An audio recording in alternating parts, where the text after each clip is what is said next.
Ce soir encore,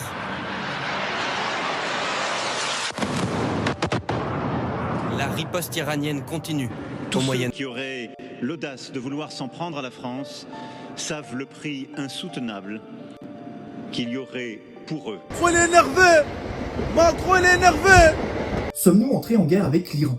Et surtout, pourquoi la France? Pour comprendre ce qui se passe aujourd'hui, il faut revenir en arrière. Avant 1979, l'Iran, c'était un allié de l'Occident et des États-Unis. Et à ce moment-là, tout se passait bien. Jusqu'en 1979. Une révolution renverse le pouvoir et un régime religieux arrive au pouvoir. Et à partir de ce moment-là, l'Iran devient anti-américain, anti-occident et rentre en conflit avec Israël. Et à partir de ce moment-là, il n'y a aucun souci en fait.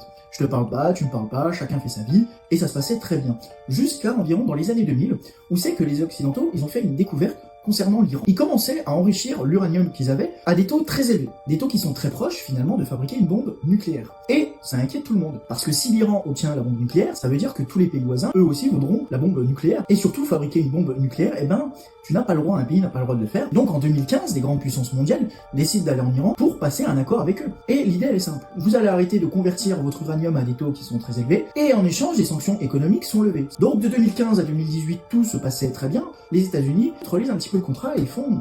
en fait, l'Iran, ça les empêche pas de fabriquer la bombe nucléaire.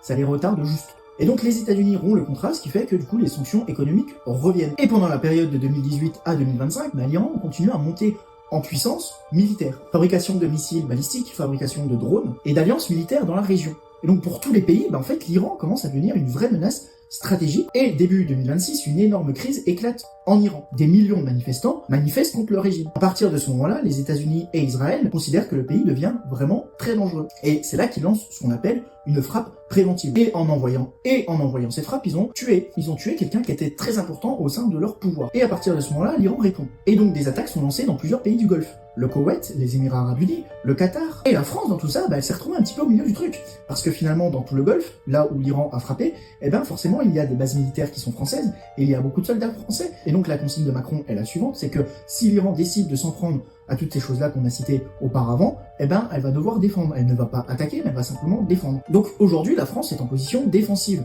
Elle protège simplement ses intérêts. Donc toutes les personnes qui pensent qu'on va rentrer en guerre, ou alors que les conflits vont se propager avec l'Iran, c'est mal